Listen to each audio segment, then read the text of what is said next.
Engkau adalah pemilik hidup kami. Oleh sebab itu kami tidak takut. Karena sebagai milik-Mu Tuhan, Engkau memelihara hidup kami. Engkau selalu ada, selalu menyertai, selalu menolong kami. Oleh sebab itu layaklah Engkau dipuji di tingkat. Layaklah Engkau dimuliakan. Layaklah Engkau diagung. Terima kasih Tuhan kalau kami boleh beribadah pada malam hari ini. Setiap anak-anak Tuhan dimanapun berada, pasti diberkati Tuhan, pasti dilawat Tuhan, pasti dijamah Tuhan. Kuasa-Mu lebih besar dari segala persoalan kami. Kami percaya Engkau Tuhan menguasai, memimpin ibadah ini dari permulaan sampai selesai. Dalam nama Tuhan Yesus, haleluya, amin, haleluya.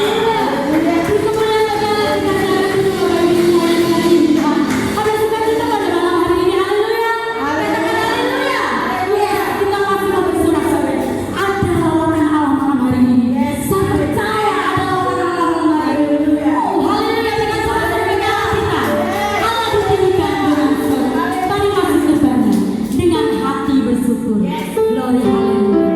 Yes, haleluya.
Tuhan Yesus, sungguh indah kalau kami selalu mengalami akan pemeliharaan-Mu ya Tuhan.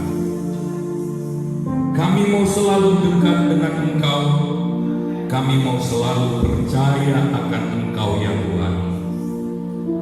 Malam hari ini kami boleh mendengarkan lagi akan firman-Mu. Ini adalah anugerah yang besar bagi kami. Urapi hamba-Mu, berikan kepada kami pewahyuan. Berbicaralah kepada setiap kami. Hati kami terbuka bagi-Mu.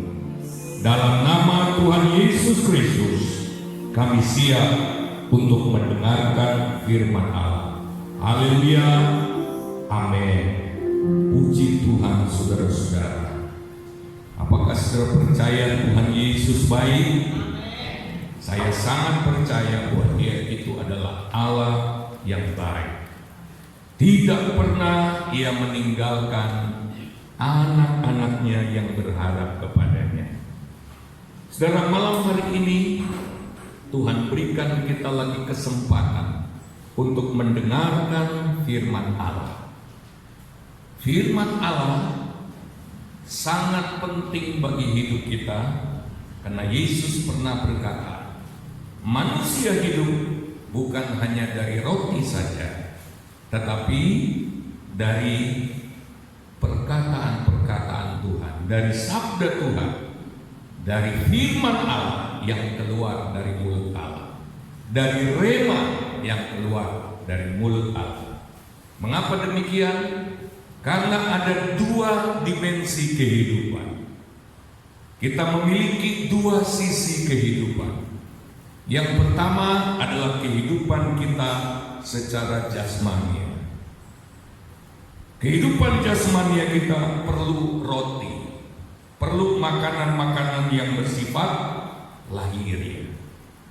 Tetapi ada dimensi kehidupan batinnya, ada dimensi kehidupan rohani yang tidak bisa dikasih makan roti, yang tidak bisa dikasih makan nasi, tetapi dia harus dikasih makan makanan rohani. Salah satu makanan rohani yang kita perlukan adalah firman Allah. Artinya, kalau kita cuma berkutat, berfokus, mengejar kebutuhan makanan secara lahiriah, secara fisik, maka hidup kita ini tidak seimbang. Bagian dalam kita keropos, manusia batinnya kita lemah. Barangkali manusia fisik kita kelihatan mentereng, mungkin kelihatan wah hebat, cantik, ganteng. Tetapi kalau manusia rohani kita tidak dikasih makan, maka manusia di dalam kita itu mirip gelandangan, kurus kering, penyakitan. Oleh sebab itu ada banyak orang, walaupun secara fisik dia gagah, dia kuat, dia sehat, begitu dihajar masalah, dia goyah. Karena ketika seseorang dihantam masalah, itu tidak langsung ke fisiknya seringkali, kecuali dia dipukul. Ada masalah-masalah, bahkan masalah-masalah kita yang sangat berat, yang pertama-tama kali kena dampak manusia batin kita, pikiran kita yang gak kelihatan, ya, jiwa kita bisa tergoncang. Kalau jiwa kita sudah tergoncang, hanya tunggu waktu fisik kita ikut-ikutan sakit. Justru manusia batinnya kita inilah yang menentukan, yang amat sangat menentukan manusia lahirnya kita. Orang kalau dalamnya sudah keropos, mentalnya sudah jatuh, semangat itu di dalam manusia batinnya kita, semangat hidupnya sudah gak ada. Bahkan ada orang sampai bisa bunuh diri. Jadi jangan main-main dengan kebutuhan batinnya. Jangan kita abaikan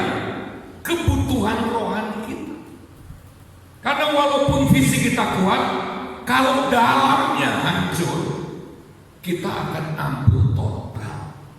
Nah, malam hari ini kita mau belajar firman Allah. Kita mau makan firman Allah. Apakah saudara siap konsumsi firman Allah? Kita akan angkat sebuah tema, iman yang menerobos kemustahilan. Bukankah kita sering diperhadapkan dengan kemustahilan? Mustahil karena diukur dengan kemampuan kita, bahkan diukur dengan kemampuan terhebat manusia. Itu mustahil. Kita harus ingat bahwa satu saat atau bahkan kita mungkin pernah berhadapan dengan persoalan yang begitu mustahil untuk diatasi dengan kekuatan kita. Nah, malam hari ini kita buka satu rahasia bahwa ada cara untuk menerobos kemustahilan, untuk menerjang kemustahilan. Yang tidak mungkin bisa terjadi, bisa mungkin. Yang sulit bisa menjadi tidak sulit. Oleh karena iman. Haleluya. Hari-hari ini banyak orang berkata sekarang semua serba sulit. Gara-gara COVID-19, gara-gara corona, semuanya jadi sulit. Mau usaha ini susah, mau usaha itu susah. Jangankan orang-orang kecil, perusahaan-perusahaan besar saja keanggelan, susah, kesulitan untuk bangkit. Bahkan ada yang terpaksa tutup sementara dan bingung apakah nanti bisa hidup lagi, bisa buka lagi. Kayaknya, wow, apalagi menurut firman Tuhan dunia akan tambah susah. Kalau mengukur dari kemampuan kita, apa kita bisa? Firman Allah menjamin bahwa kita bisa asal punya iman. Haleluya. Bahkan saya mau beritahu, orang-orang percaya anak Tuhan dijanjikan kesuksesan di dalam rencana Allah. Katakan rencana Allah.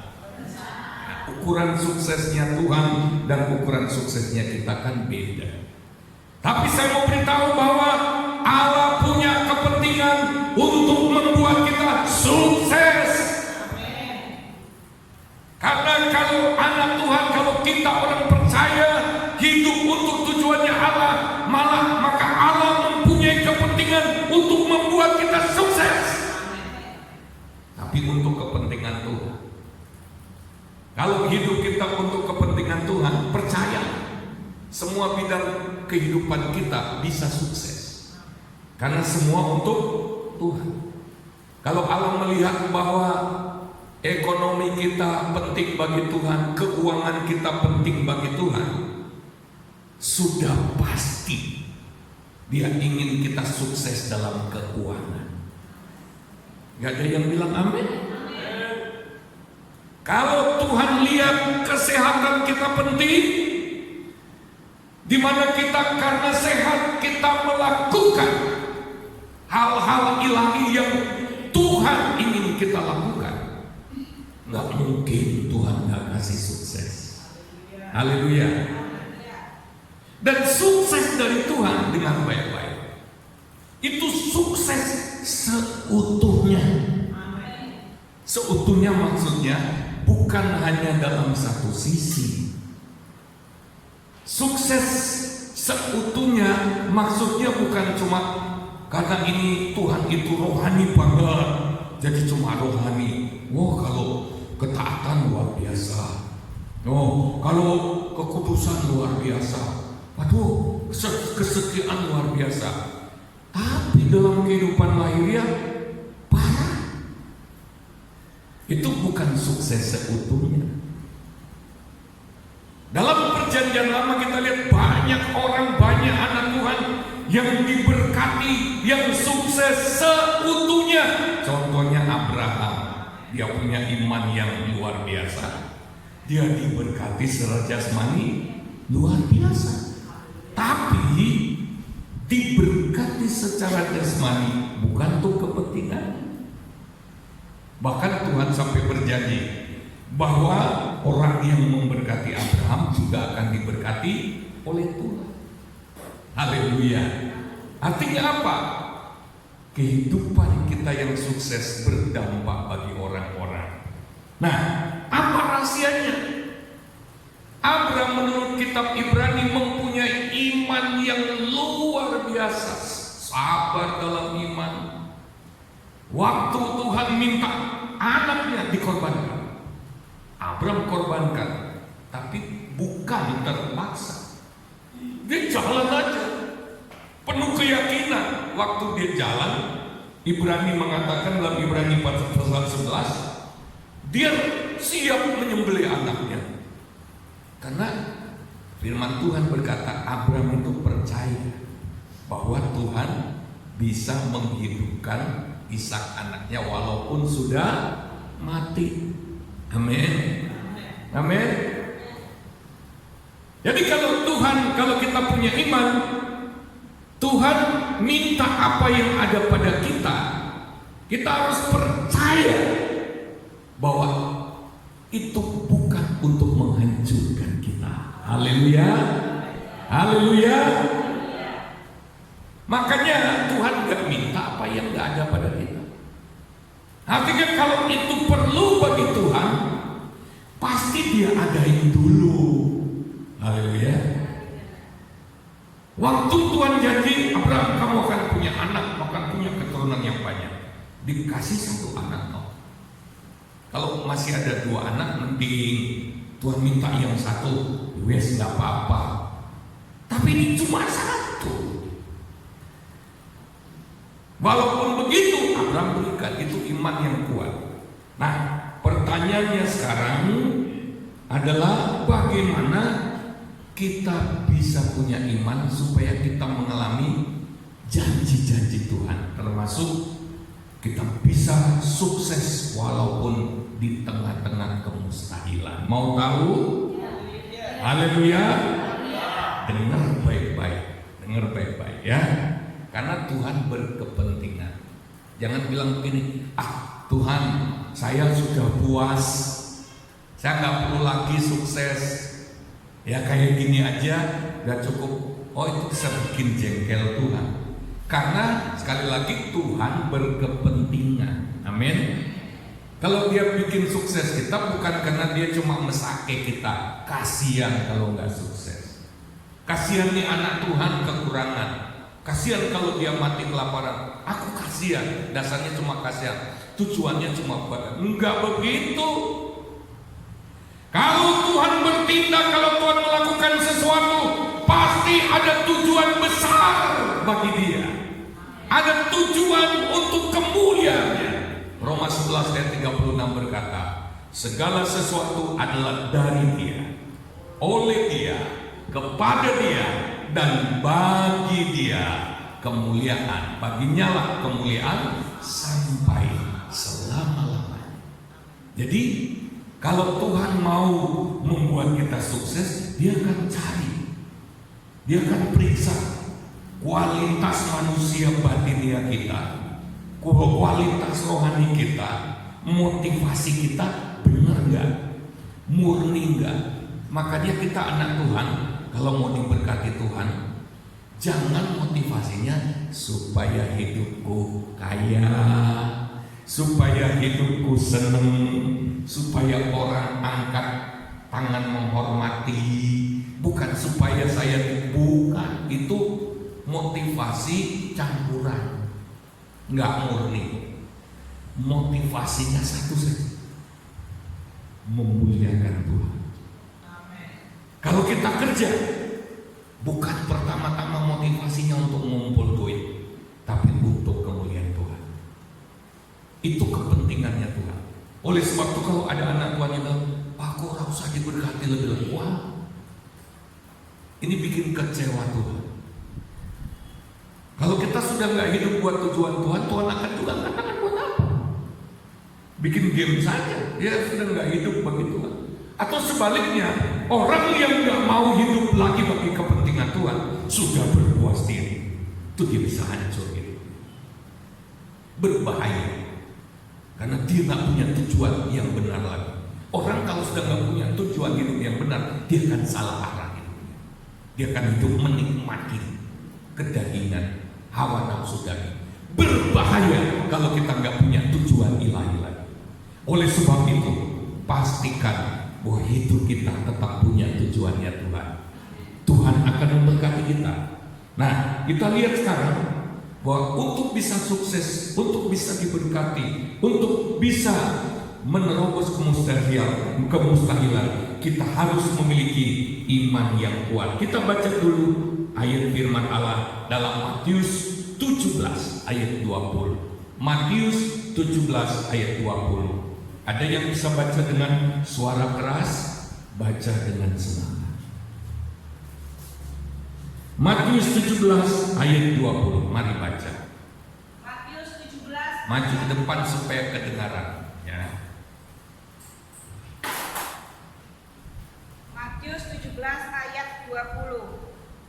Ia berkata kepada mereka, "Karena kamu kurang percaya, sebab aku berkata kepadamu sesungguhnya sekiranya kamu mempunyai iman sebesar biji sesawi saja, terus kamu dapat berkata kepada gunung ini." Kamu dapat berkata, bukan berdoa lagi, berkata. Kata-kata kita menjadi berkuasa. Kepada gunung ini terus, "Pindah dari tempat ini ke sana, maka gunung ini akan pindah dan takkan ada yang mustahil bagimu." ada yang mustahil bagi kita. Aduh, ini iman kayak apa? Sampai kata-kata kita itu begitu berkuasa. Sampai kata-kata kita itu cukup berkata. Enggak lagi menangis-nangis di hadirat Tuhan. Enggak lagi, "Oh Tuhan, tolonglah masalahku ini.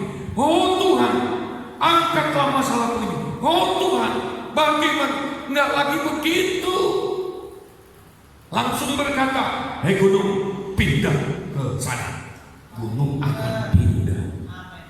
Bahkan bukan cuma gunung. Ayat ini berkata, tidak ada yang mustahil begitu. Asal punya iman. Nah, iman yang bagaimana ini? Nah, kita lihat prinsip yang paling pertama, iman kita itu harus benar. Coba katakan bersama, iman kita harus benar. Karena ada iman yang nggak benar. Ya, ada iman yang benar. Iman yang akan kita pelajari bukan iman yang dibuat oleh kita sendiri, yang meyakinkan diri tanpa dasar. Ya, ada bukti, saudara. Mari kita lihat. Kalau kita punya iman yang benar, itu ada buktinya. Kalau bukti-bukti ini tidak ada, berarti iman kita perlu dipertanyakan. Yang pertama buktinya, perkataan kita pasti penuh iman. Bukti pertama di kata-kata. 2 Korintus pasal 34 ayat 13. 2 Korintus 4 ayat 13. Yang lain maju dan baca. 2 Korintus 4 ayat 13 berkata bagaimana? 2 Korintus 4 ayat 13. "Namun karena kami memiliki roh iman yang sama, seperti ada tertulis, aku percaya, sebab itu aku berkata-kata, maka kami juga percaya, dan sebab itu kami juga berkata-kata." Haleluya. Jadi yang pertama, kalau kita percaya, kalau kita memiliki roh iman yang sama, maka kita akan berkata-kata sesuai iman itu. Amin. Mungkin kita menghadapi masalah di mana kita tidak sanggup lagi berkata-kata. Ketika orang tanya bagaimana persoalan, kita bisanya nangis. Kita tidak mampu menceritakan masalah kita. Kita tidak berani lagi berkata-kata penuh harapan. Kita putus asa. Kita diam 1000 bahasa. Iblis membuat kita tidak mampu berbicara lagi. Mau ngomong apa? Semua mungkin rasanya sudah terlambat. Keadaan rasanya tidak mungkin mau ngomong apa. Mungkin orang yang bertanya, yang simpati dengan kita juga ikut netes air mata, kasihan. Tetapi ketika kita memiliki iman yang benar, iman ini akan membuat kita berkata-kata lagi. Haleluya. Berkata-kata karena punya iman. Amin. Mendeklarasikan iman, kira-kira seperti itu. Walaupun masalahnya kelihatannya sulit, tapi orang yang punya iman, walaupun dia belum melihat masalahnya berubah, tapi dia mulai berkata-kata. Itu ciri khas orang yang punya roh iman, bukan cuma punya keyakinan. Kalau keyakinan itu gini, ada bukti enggak? Ada fakta enggak? Jadi ada argumentasi, ada logikanya, kok bisa kamu percaya? Kalau mistik nggak bisa. Jadi keyakinan bisa tanpa firman Allah, tanpa Tuhan. Ya, asal seseorang meyakinkan misalnya, saya pernah menolong si A dan berhasil. Kalau kamu mau, ya saya bisa tolong. Kalau kamu mau bukti, tak panggilkan orangnya. Orangnya datang, oh iya benar nih orangnya. Kita yakin. Tapi iman ada kalanya tanpa pendukung seperti itu. Iman tuh nggak pakai dukungan, nggak pakai bukti-bukti alamiah.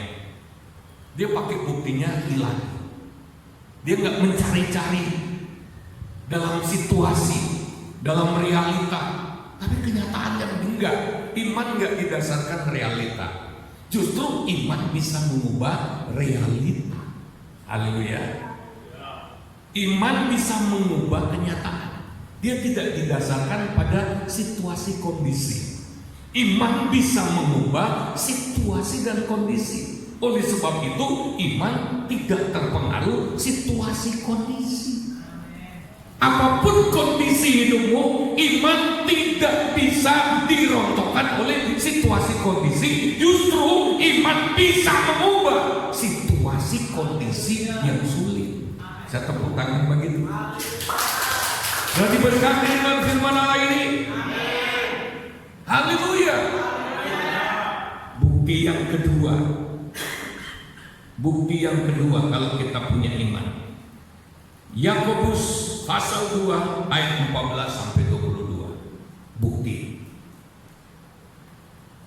Coba baca. Siapa yang suaranya keras, baca dengan semangat karena saudara percaya akan firman Allah.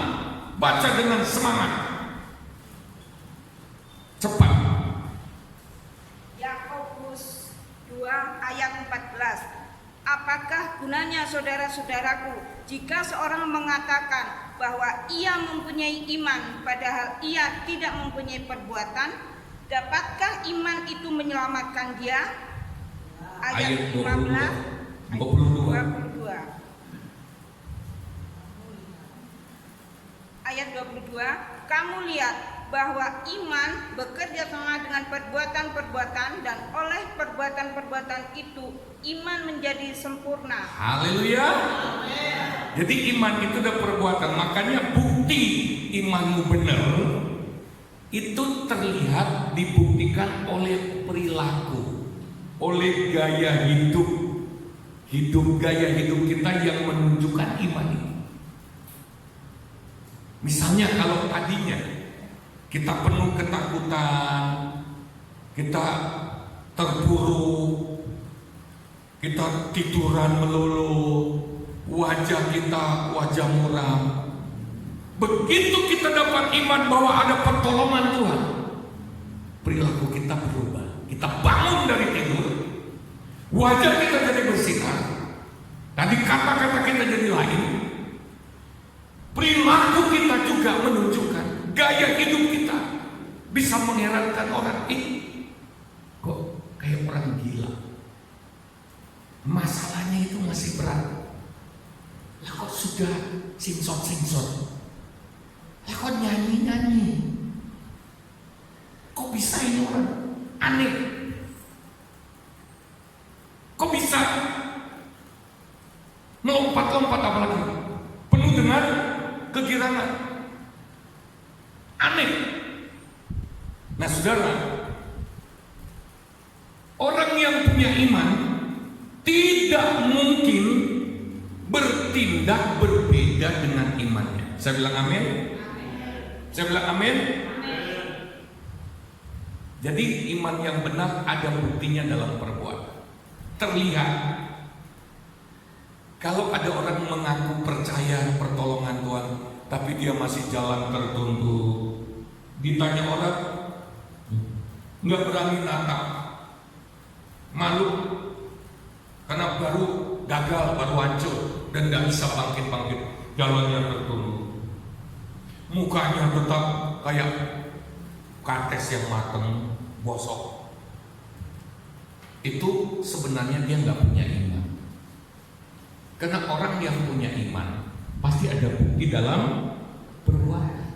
Haleluya. Haleluya. Yang ketiga, ada bukti di dalam diri kita, hanya kita yang tahu, yaitu bukti perasaan.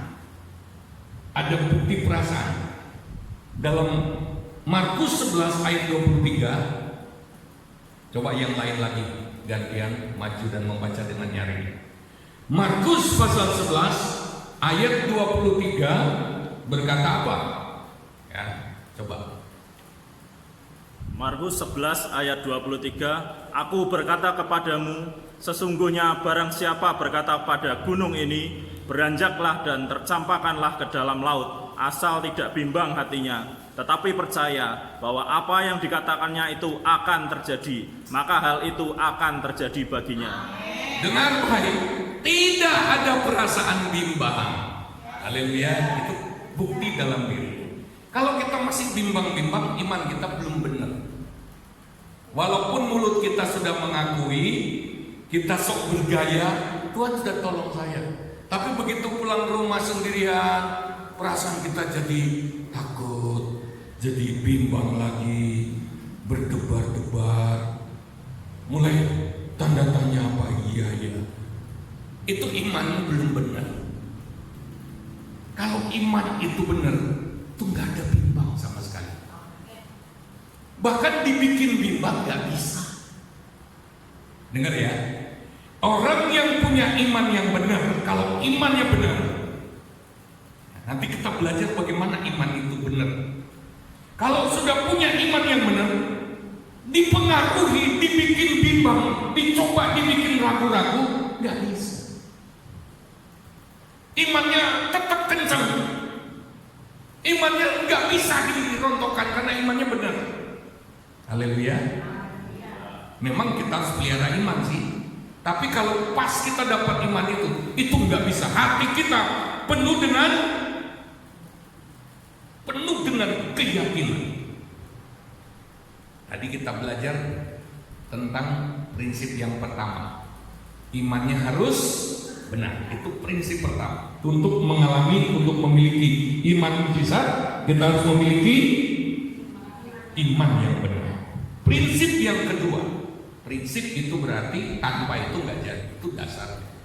Ya, yaitu prinsip bahan baku iman yang benar. Iman ternyata punya bahan baku yang benar. Kenapa iman kita goyah? Kenapa iman kita kurang bahan baku?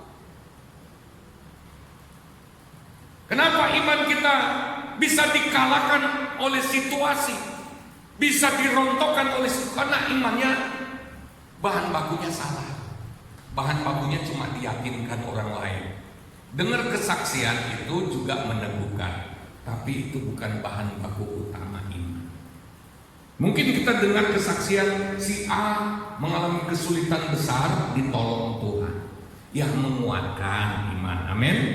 Tapi bahan baku iman, kecuali kesaksian itu berisi bahan baku iman. Ada kesaksian yang belum tentu didukung oleh firman Tuhan. Ada orang mendasarkan hidupnya pada pengalaman, padahal pengalaman itu kalau dinilai dari firman, wah nggak benar dia. Pengalamanmu sehebat apapun, kalau diuji dengan firman, bertentangan dengan firman, walaupun itu benar-benar engkau alami, belum tentu itu pengalaman berasal dari Tuhan.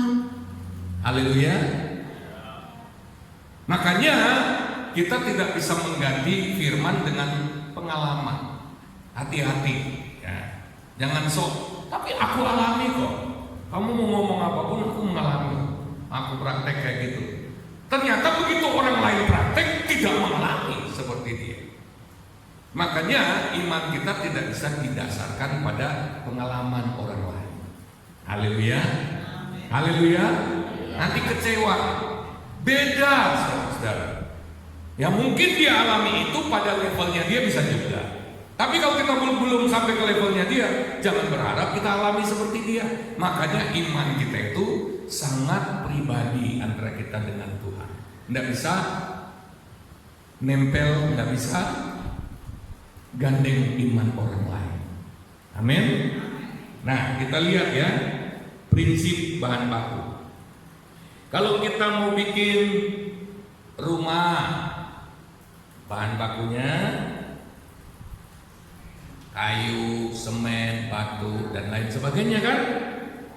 Kalau mau bikin roti, bahan bakunya terigu, gula, dan lain sebagainya kan? Masing-masing kebutuhan bahan bakunya beda. Nggak bisa misalnya kita cuma punya bahan baku terigu buat bikin roti, lalu kita bilang, aku mau bikin rumah dari roti, dari terigu. Nggak bisa. Rumah-rumahan ditiup angin pergi semua terigunya. Bener apa enggak? Nggak bisa ya. Jadi masing-masing masalah ada bahan baku imannya. Nangkap suatu? Haleluya. Mari kita lihat bukti ya. Yang pertama kita lihat bukti. Ini prinsip bahan baku. Tuhan menciptakan segala sesuatu dengan bahan baku firman. Ibrani 11 ayat 3. Yang mau diberkati Tuhan, maju dan baca dengan nyari. Ibrani 11 ayat 3. Ibrani 11 ayat 3. Ibrani 11 ayat 3. Karena iman kita mengerti bahwa alam semesta telah dijadikan oleh firman Allah, sehingga apa yang kita lihat telah terjadi dari apa yang tidak dapat kita lihat. Haleluya. Alam semesta dijadikan oleh firman. Alam semesta ini besar apa kecil? Masalahmu sebesar apa? Berapa persennya alam semesta? Masalahmu seberapa gede? Alam semesta saja bisa Tuhan bikin dari tidak ada menjadi ada. Apalagi kebutuhan kita sudah ada, tinggal dicari. Benar apa enggak? Semua kebutuhan hidup manusia secara lahiriah sudah ada di bumi. Sebetulnya kita nggak perlu repotin Tuhan. Kalau kita mau kerja saja sudah ada, apalagi bahan bakunya sudah ada. Waktu Tuhan bikin nggak ada bahan baku kecuali firman. Haleluya. Firman bisa bikin yang tidak ada menjadi ada. Halo. Firman bisa bikin yang tidak ada menjadi ada. Asal ada firman, asal Tuhan kasih firman, makanya kita harus haus firman. Gak ada amin? Makanya kita harus haus firman. Kalau kita haus firman, Tuhan kasih firman. Ketika kita punya masalah, kita datang sama Tuhan, nggak usah dikte-dikte Tuhan. Tuhan, beri saya firman. Ada seorang dalam kitab Injil datang kepada Yesus. Dia memberitahukan bahwa anaknya sakit. Yesus bilang, aku akan datang. Orang itu bilang apa? Nggak usah, aku nggak layak. Katakanlah sepatah kata saja, aku percaya anakku akan sembuh. Dia cuma minta apa? Sepatah kata saja dari Tuhan. Dia bilang, Tuhan gak usah repot-repot datang. Sepatah kata saja dari Tuhan sudah cukup untuk menyelesaikan masalah. Seringkali untuk menyelesaikan masalah yang begitu sukar bagi kita, yang begitu darurat bagi kita. Kita yang dikte Tuhan, kita yang kebanyakan berkata-kata, sampai Tuhan itu nggak bisa berkata-kata. Karena apa? Kitanya yang nerocos terus. Nerocosnya juga nggak api. Kalau nerocosnya masih minta tolong sama Tuhan, masih api. Ada kalanya nerocosnya itu marah-marah sama Tuhan. Iki piye Tuhan? Aku sudah percaya kepadamu. Aku sudah setia, ini bagaimana Tuhan? Kok begini keadaanku? Kata-katanya malah marah-marah sama Tuhan. Malah bersumur-sumur, gak karu-karuan. Kalau kita punya masalah, carilah firman Tuhan. Firman itu kan boleh dikata ada 3. Ya, yang pertama, dosa apa yang harus ditinggalkan. Haleluya. Itu firman Tuhan. Berfirmanlah Tuhan, apakah aku ada kesalahan? Apakah aku ada sesuatu yang tidak benar? Pasti Tuhan tolong untuk aku bisa bertobat meninggalkan dosa itu. Amin. Yang kedua, firman itu isinya perintah, petunjuk. Lah terus Tuhan, apa yang aku harus lakukan? Jangan Tuhan jadi jongosnya kita jadi komandannya Tuhan. Kita yang perintah-perintah, kita jadikan Tuhan pesuruh kita. Kita tanya, Tuhan, kasih firman Tuhan, saya harus bagaimana? Apa sih yang aku harus lakukan yang berkenan kepadamu? Tolong Tuhan, aku mau menuruti firman. Pasti selesai. Haleluya. Yang ketiga, kalau kita sudah lakukan yang pertama tadi, dosa apa beres, perintah apa harus dilakukan, kita lakukan. Yang ketiga, isi firman Tuhan itu biasanya janji Tuhan. Haleluya. Janji apa yang akan kita alami? Artinya berkat apa yang kita akan dapatkan? Pertolongan Tuhan yang bagaimana, nggak usah didikte, nggak usah ngarang.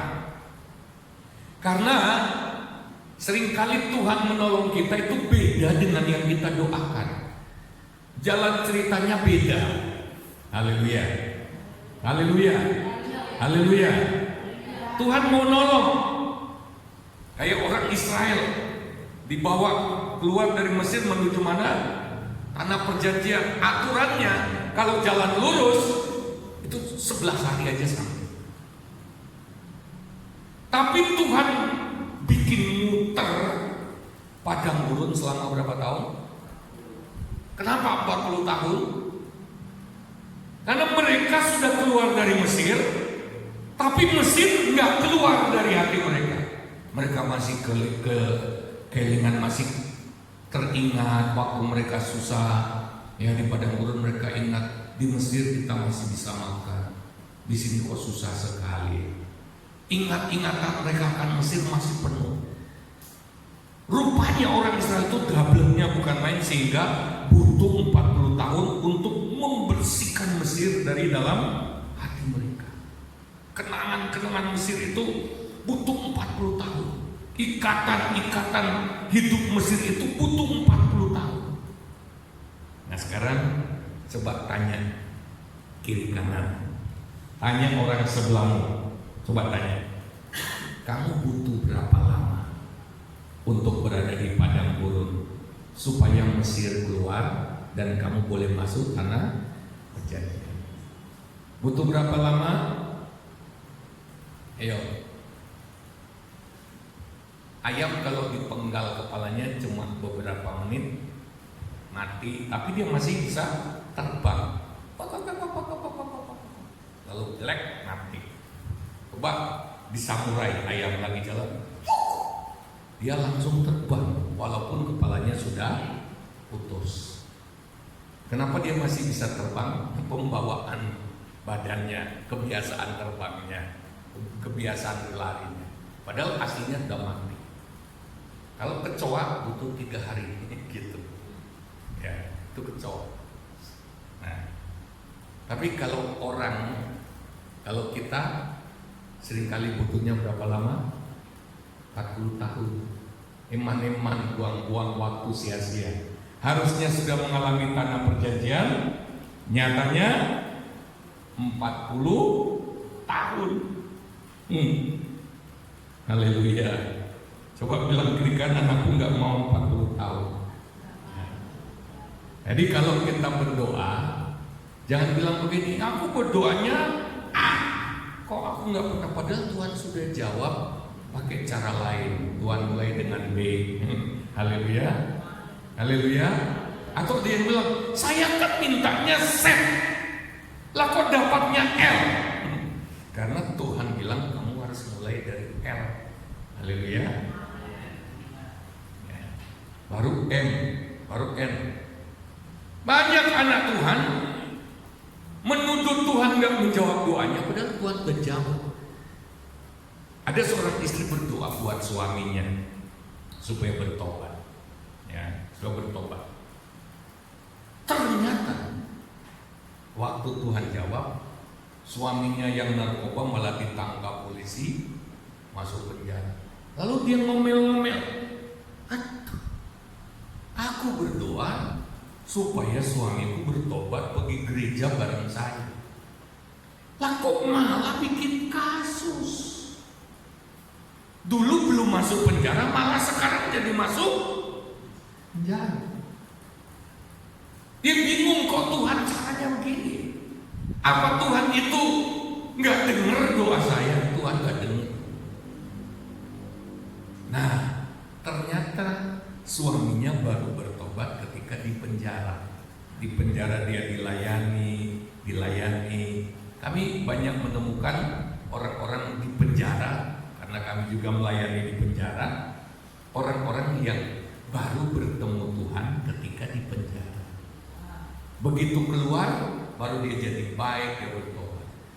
Nah, ibu ini tiba-tiba sadar, oh, jadi cara Tuhan menjawab doa kita beda dengan apa yang kita minta. Amin. Yang penting punya iman yang didasarkan pada firman Tuhan. Nah, kita lihat ya bahan bakunya firman. Yang kedua, Roma 10 ayat 17. Baca, ini bahan baku iman. Roma 10 ayat 17. Jangan ngangkat-ngangkat iman tanpa bahan baku, nggak jadi. Coba baca. Roma 10 ayat 17. Jadi iman timbul dari pendengaran, dan pendengaran oleh firman Kristus. Haleluya. Iman timbul dari mana? Dari pendengaran.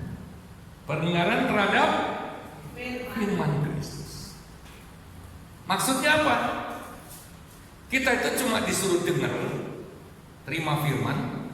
Nanti firman itu yang akan bekerja memunculkan iman. Amin.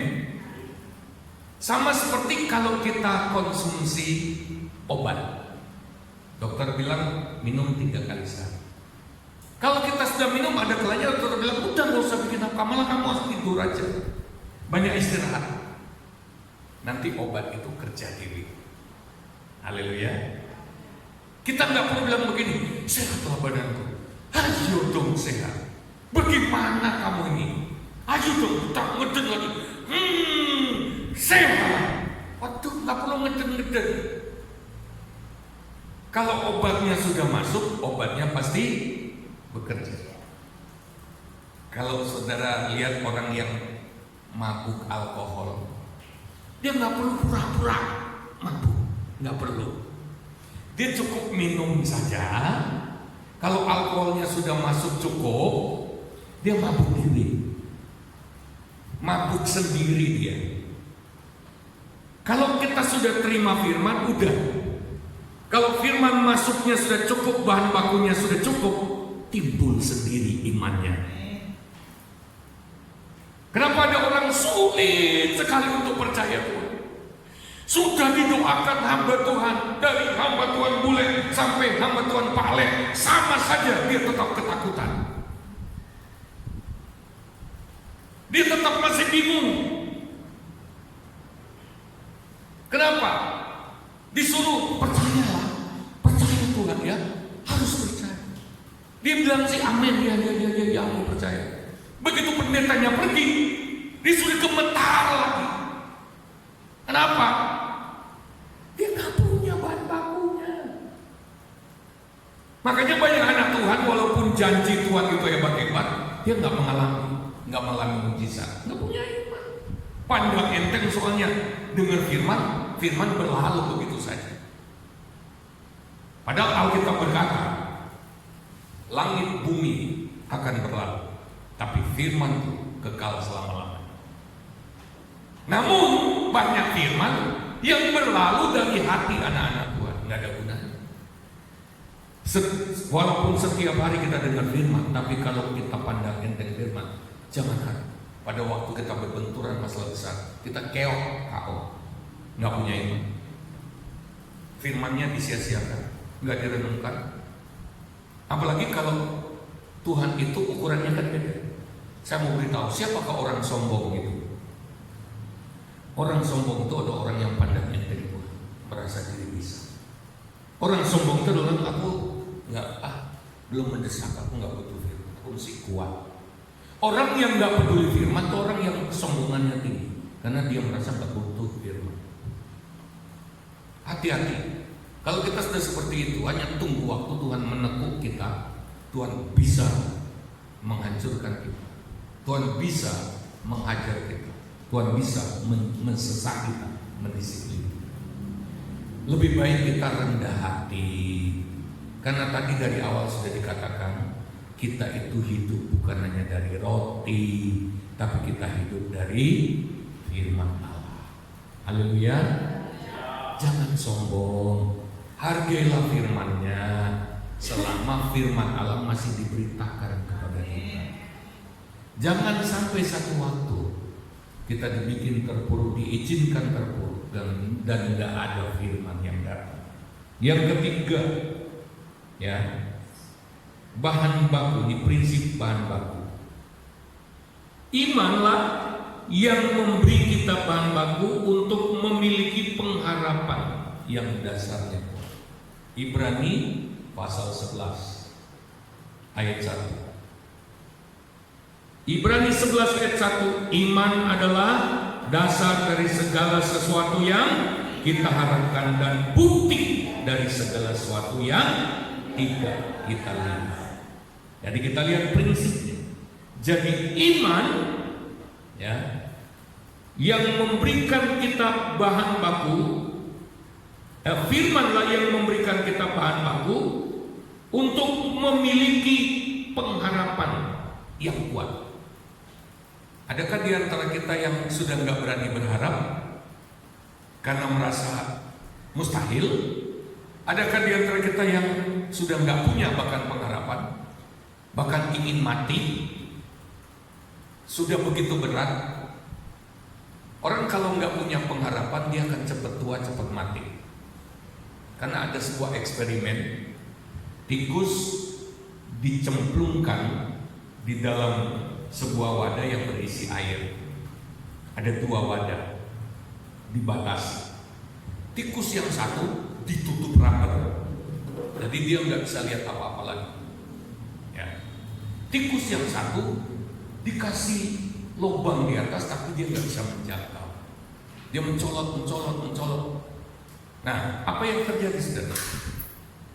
Yang duluan mati adalah tikus yang nggak melihat lubang untuk keluar. Dia lebih duluan mati, karena dia nggak melompat-lompat lagi. Dia berenang-berenang di air. Ya, dia nggak lihat ke atas karena dia nggak lihat terang di atas. Tapi tikus yang satu, dia semangat berenang, melompat, dia berusaha menjangkau lubang yang ada di atas. Dia lebih lama hidup. Karena apa? Punya pengharapan.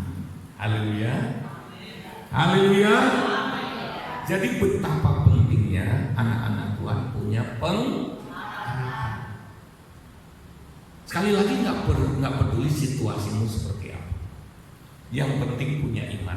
Amin. Cari bahan bakunya. Haleluya. Kata dasar dalam ayat ini itu sama dengan kontainer atau penampung. Katakan bersama, penampung. Coba Andre maju ke sini. Maju ke sini. Ya. Perhatikan, saya kasih contoh tentang dasar penampung. Andre, ini Alkitab penuh dengan urapan karena dipakai untuk KKR. Kalau dikasih ke kamu, kamu bisa jadi penginjil. Ya, saya belum lepas tangannya sudah maju. Bener enggak? Kalau satu tangan kurang. Dia sudah siap. Saya bisa kasih karena ada tangan yang menerima dasar. Oke? Bener enggak? Saya nggak akan kasih kalau dia nggak ada wadah untuk saya letakkan. Jatuh nanti. Oke, tangkap. Terima kasih buat Anda. Dengar baik. Dengar baik. Ya, iman itu wadah. Waktu Tuhan mengasihi, Tuhan lihat wadahnya. Tadi saya bilang jangan satu tangan, harus dua tangan. Lengkap. Kalau Tuhan mau memberkati kita, kalau Tuhan mau taruh mujizat, wadahnya harus ada, dasarnya harus ada. Iman itu dasarnya, iman itu penampungnya, iman itu kontainernya. Haleluya. Ada orang minta mujizat tapi nggak punya wadah, nggak dikasih sama Tuhan. Ada macam-macam dasar, saudara. Kalau kita mau nampung air, dasarnya keranjang atau ember. Bukan keranjang yang bolong-bolong kan? Nggak pas. Setiap sesuatu butuh dasar, butuh wadah, butuh penampungan yang berbeda. Kalau kita mau taruh nasi buat makan, yang paling biasa kita pakai adalah piring. Benar apa enggak? Benar? Nggak mungkin kita makan pakai dispot. Wadahnya keliru. Benar? Harus apa? Piring. Jadi setiap sesuatu ada wadahnya yang benar, ada dasarnya yang benar. Nah, dalam Roma pasal 1 kita lihat ya, Roma 1 ayat 17. Sebab Roma 1 ayat 17, sebab di dalamnya nyata kebenaran Allah. Ya, itu Injil ya. Yang bertolak dari iman dan memimpin kepada iman. Seperti ada tertulis, orang benar akan hidup oleh iman. Haleluya. Haleluya. Sekelas bertolak dari iman kepada iman. Ini bukan tingkatan iman, tapi jenis iman.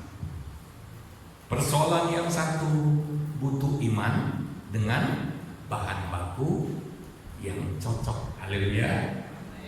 Menghadapi persoalan yang satu, perlu iman dengan bahan baku beda lagi.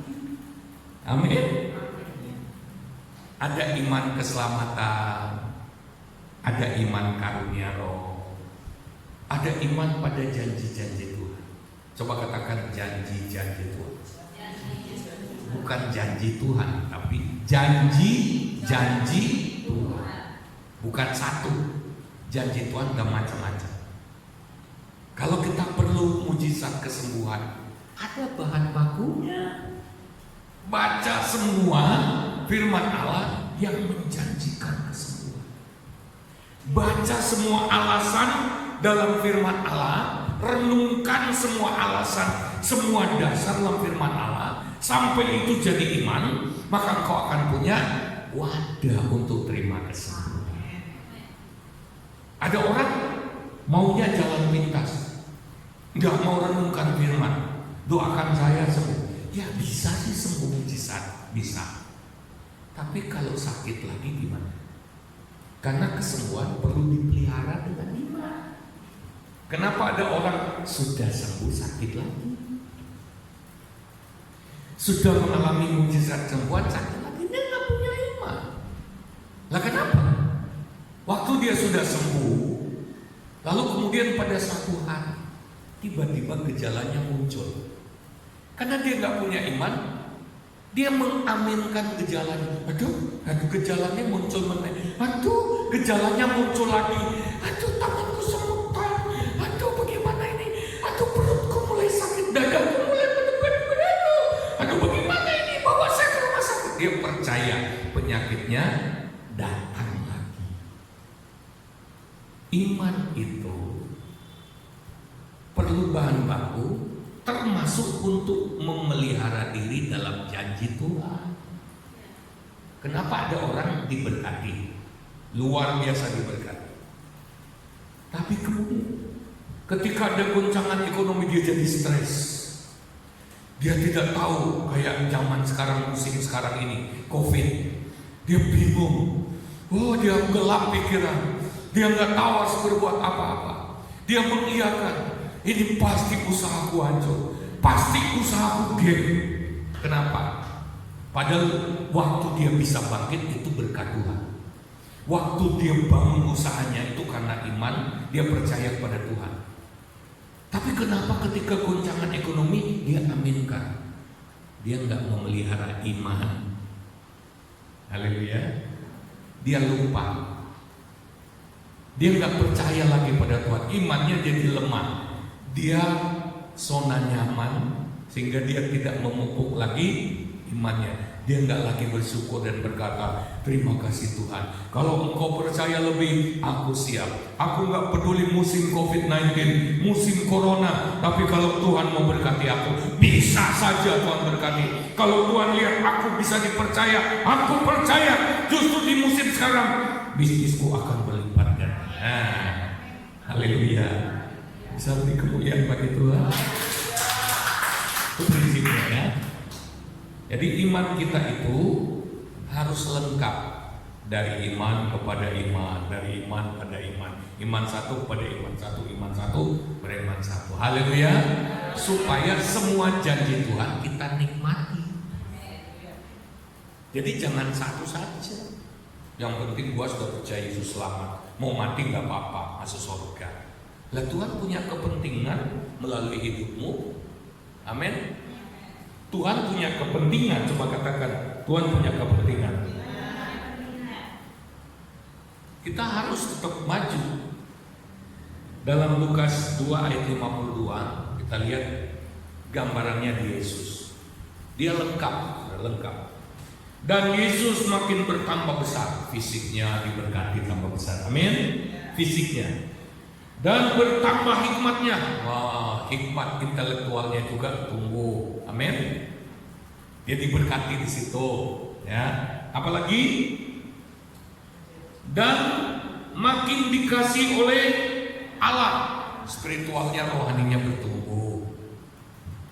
Lalu dan makin dikasih oleh Allah dan manusia sosialnya bertumbuh. Semua dimensi kehidupannya terberkati. Mau diberkati dalam semua aspek kehidupan? Mau diberkati?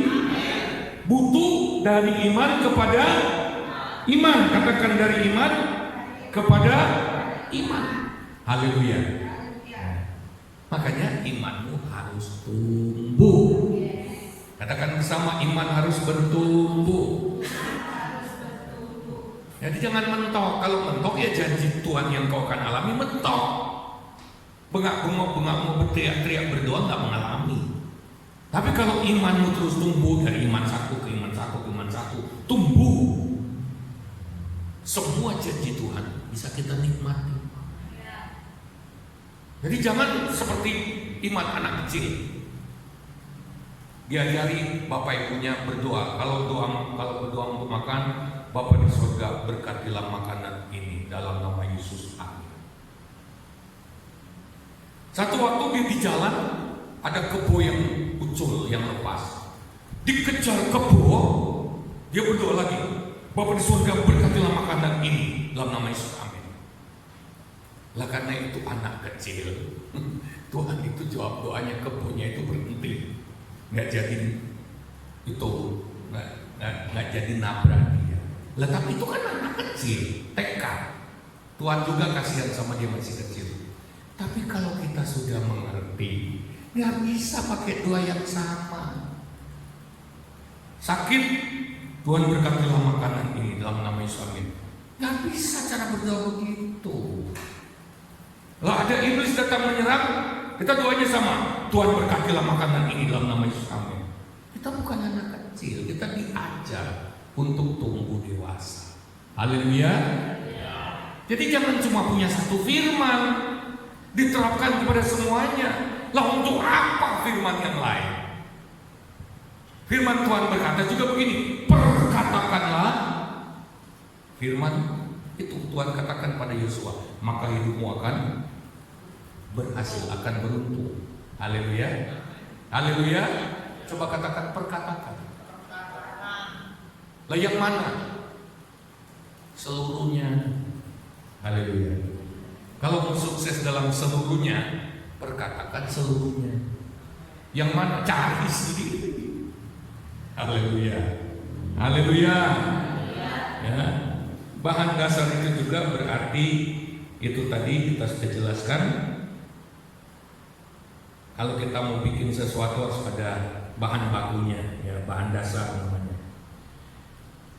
Lalu kemudian yang berikut, saudara, yang terakhir, kita lihat secara ringkas urut-urutannya, saudara, urut-urutannya.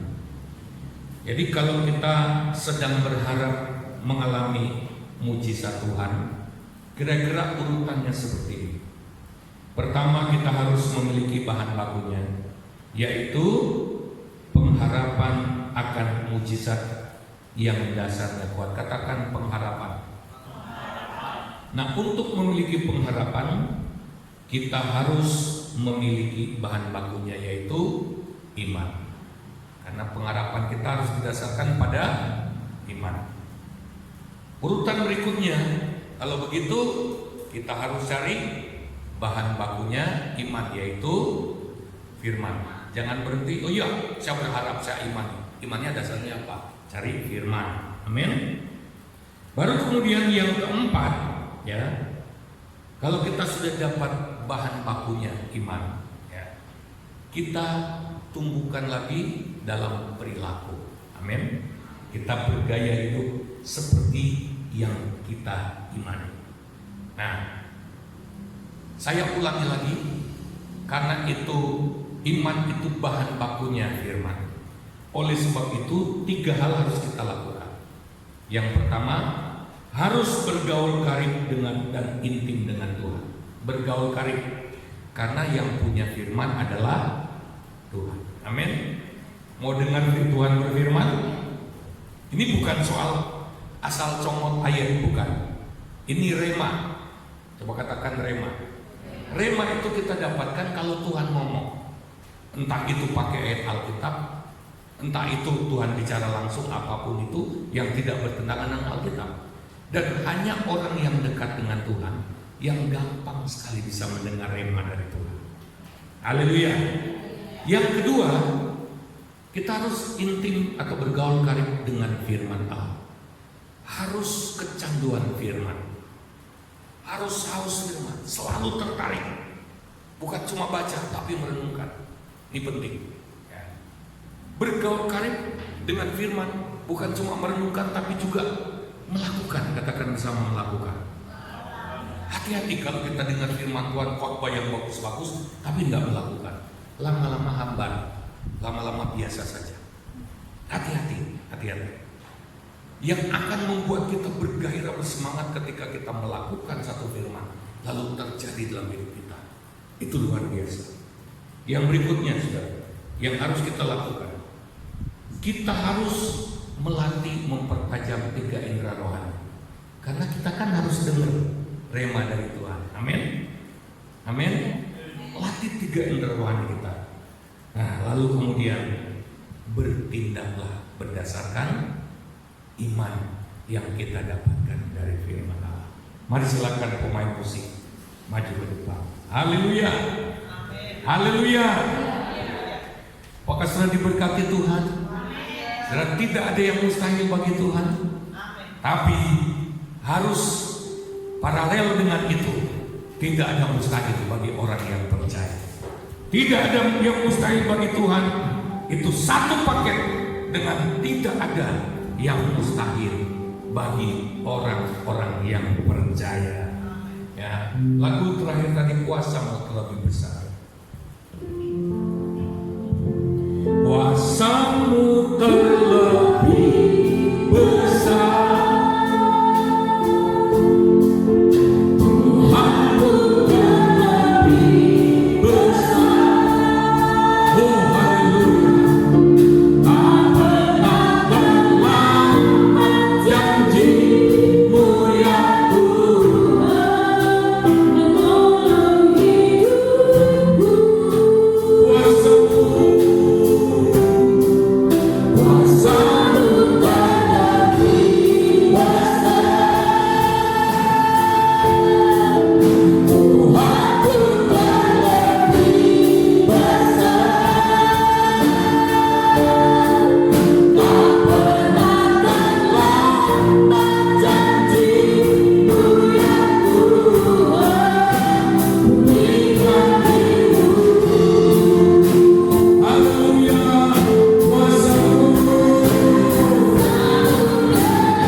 Janji-janji Tuhan, mulailah haus akan firman Allah.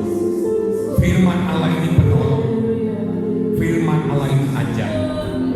Jangan memandang enteng firman, jangan tunggu masalah besar datang terlambat untuk mengumpulkan bahan baku firman. Mulai dari saat ini, mari sungguh-sungguh terhadap firman Allah. Mari sungguh-sungguh praktek firman Allah. Pegang firman Allah. Perkatakan firman. Angkat tangan kita semua. Angkat tangan. Tuhan, lihat anak-anak-Mu Tuhan. Lihat kami semua. Kami disadarkan oleh firman bahwa betapa berharganya firman. Karena ternyata Tuhan, Engkau sendiri memakai firman-Mu ketika menciptakan dunia ini, ketika menciptakan alam semesta. Betapa berharganya firman, karena kami tidak hanya hidup dari roti, tapi dari setiap firman yang keluar dari mulut Allah, dari setiap rema yang keluar dari mulut Allah. Tolong setiap anak-anak, karena ada banyak pertolongan Tuhan yang ternyata kalau kami rajin membaca, mendengar, merenungkan firman Allah, maka mujizat itu sudah lama terjadi dalam hidup kami. Kami percaya mujizat-mujizat sudah menantikan kami bersamaan dengan kami bertumbuh di dalam iman, bertumbuh dalam firman Allah. Diberkatilah semua anak-anak yang sudah dengar firman Allah dengan semangat untuk melakukan firman Allah malam ini. Dalam nama Yesus, haleluya.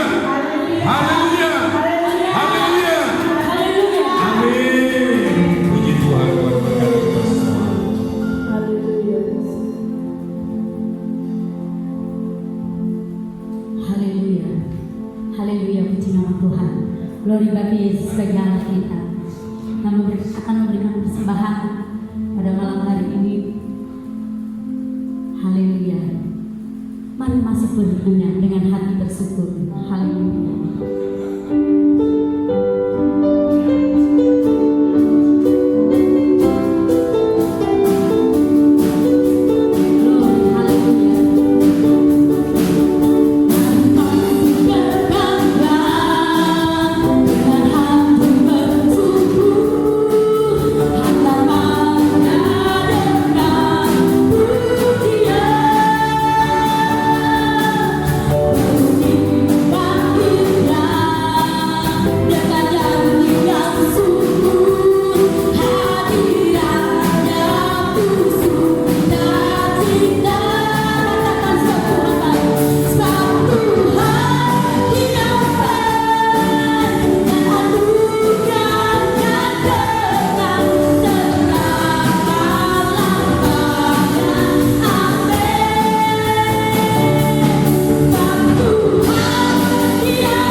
Saudara sekalian, adalah berkat dari Allah Bapa di sorga, kasih dan kemurahan dari Yesus Kristus, anaknya yang tunggal, persekutuan dan penyertaan Allah Roh Kudus menyertai kita saat ini sampai selama-lamanya, diberkati dalam setiap aspek kehidupan kita, diberkati dalam kesehatan, diberkati dalam usaha, diberkati dalam keamanan. Bangsa Indonesia kami serahkan dalam tangan Tuhan. Penanganan COVID-19 pasti dalam campur tangan Tuhan.